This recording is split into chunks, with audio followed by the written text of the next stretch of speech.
Line پہلے لکھنی ہے اور کس انداز میں آپ نے لکھنی ہے اور کون سی غلطیاں آپ نے نہیں کرنی جس کی وجہ سے آپ کے نمبر کٹ سکتے ہیں۔ تو آپ نے اپنے دستے پر بالکل اسی ترتیب کے ساتھ یہ سوال حل کرنا ہے۔ یہ مثال کے طور پر ہم نے ایک درخواست سلیکٹ کی ہے، پرنسپل کے نام درخواست ہے فیس معافی کے لیے، تاکہ آپ کو آسانی سے سمجھایا جا سکے کہ آپ نے درخواست لکھنی کیسے ہے۔ تو سب سے پہلے ایک الگ صفحے کا انتخاب کر لیں اور پھر مکمل درخواست اسی کے اوپر آپ نے لکھنی ہے۔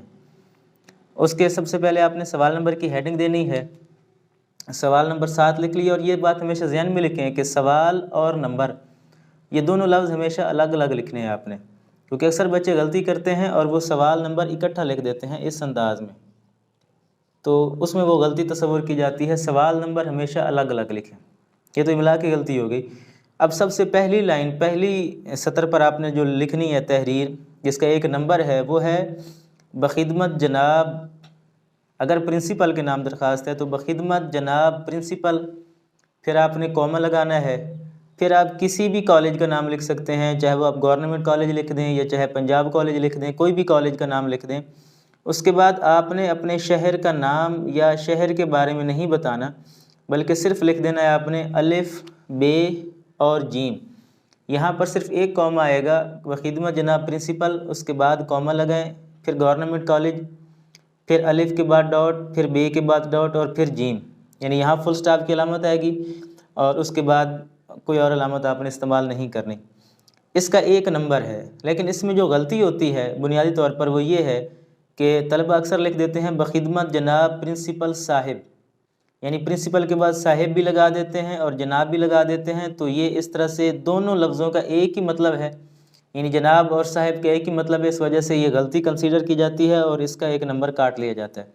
تو آپ نے ایک بات ذہن میں رکھنی ہے کہ آپ نے اس میں سے ایک لکھنا ہے، یا تو آپ جناب لکھیں جیسے کہ یہاں فقرے میں لکھا ہوا ہے کہ بخدمت جناب پرنسپل پنجاب کالج الف ب جیم، دراصل یہ القابات ہیں کہ جس کو آپ درخواست لکھ رہے ہوتے ہیں اس کو مخاطب کیسے کرنا ہے۔ اب ایک نمبر اس کا ہے، دوسرا نمبر عنوان کا ہے، یعنی یہ دونوں چیزیں آپ کے سوال کے اندر ہی موجود ہیں، عنوان بھی اور ساتھ القابات بھی۔ سوال اس طرح سے بنتا ہے کہ پرنسپل کے نام درخواست لکھ کر اس سے فیس معافی کی التجا کریں یا پرنسپل کے نام درخواست برائے فیس معافی تحریر کریں، تو یہ دونوں چیزوں کی ترتیب آپ نے یہی بنانی ہے۔ اب عنوان کی باقاعدہ ہیڈنگ دینی ہے اور اس کے سامنے رابطہ کی علامت لگانی ہے، اس کے علاوہ اور کوئی علامت نہیں لگانی۔ بچے اکثر سلیش لگا دیتے ہیں تو غلط ہے، یہ اس کے ساتھ اس طرح تفصیلیہ کی علامت لگا دیتے ہیں تو تفصیلیہ کی علامت بھی غلط ہے۔ آپ نے صرف رابطہ کی علامت ہی لگانی ہے، اس کے ساتھ تفصیلیہ کی علامت یا اس کے ساتھ سلیش کی علامت نہیں لگانی۔ اس کے بعد آپ نے اس کا عنوان لکھنا ہے اس ترتیب کے ساتھ کہ سب سے پہلے لکھیں درخواست برائے، اس کے بعد فیس معافی۔ آپ اس فقرے کو اس انداز میں نہیں لکھ سکتے کہ فیس معافی کے لیے درخواست، یہ ایک اصطلاح ہے، ایک ترتیب ہے، ایک انداز ہے درخواست لکھنے کا کہ جب بھی کوئی درخواست لکھیں تو اس میں برائے کا لفظ ضرور استعمال کرنا ہے آپ نے۔ تو آپ لکھیں درخواست برائے فیس معافی، درخواست برائے حصول سرٹیفکیٹ، درخواست برائے جرمانہ معافی۔ تو یہ فقرہ اسی انداز میں لکھنا ہے۔ اگر آپ نے لکھ دیا فیس معافی کے لیے درخواست، جرمانہ معافی کے لیے درخواست یا حصول سند کے لیے درخواست، تو پھر یہ غلطی تصور کی جائے گی کہ وہ درخواست کا انداز نہیں رہے گا۔ اس کا بھی ایک نمبر ہے، اگر اسی ترتیب کے ساتھ عنوان لکھتے ہیں، یعنی عنوان اس کے بعد رابطہ کی علامت، کوئی اور علامت نہیں لگانی، پھر درخواست برائے، یہ دو لفظ ہر درخواست کے اندر آئیں گے، اس کے بعد آپ نے اس کا عنوان لکھنا ہے، چاہے وہ فیس معافی ہے یا جرمانہ معافی ہے، یعنی لفظ درخواست سے شروع کریں گے، درخواست برائے اس میں لازمی ہونا چاہیے۔ اب تیسرا نمبر جو ہے وہ ہے دراصل جناب عالی، جس کو ہم پکار رہے ہیں، اس کا مرتبہ، اس کا مقام ہم نے ایک عزت و تکریم کے ساتھ اس کو پکارنا ہے، تو جناب عالی لکھیں گے۔ یہاں بھی غلطی کرتے ہیں بچے کہ وہ جناب اعلیٰ لکھ دیتے ہیں، یعنی اعلیٰ جو ہے یہ لفظ غلط ہے، یہ اعلیٰ ویسے اس طرح املا بھی غلط ہے، لکھی بھی نہیں جاتی، تو اعلیٰ نہیں لکھنا، آپ نے عالی ہی لکھنا ہے، تو یہ غلطی آپ نے اس میں نہیں کرنی۔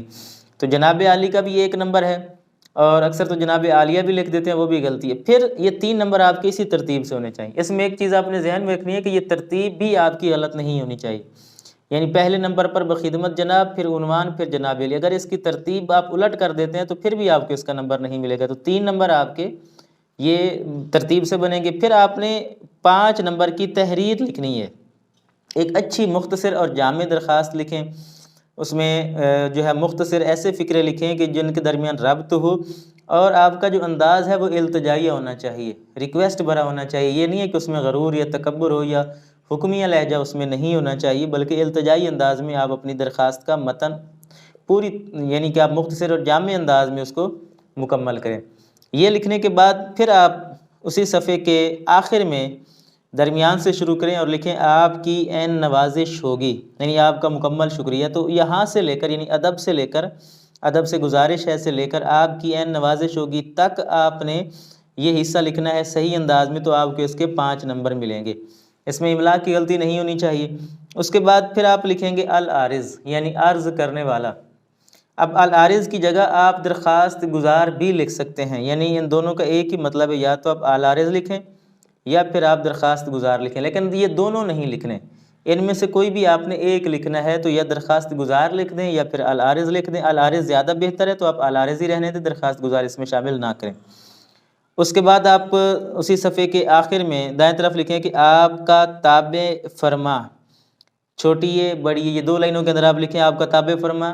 اب اس کی جگہ آپ تابع دار یا فرما بردار نہیں لکھیں گے، بلکہ آسان اگر لکھنا ہے تو آپ کا شاگرد صرف لکھ دیں، وہ بھی کافی ہے.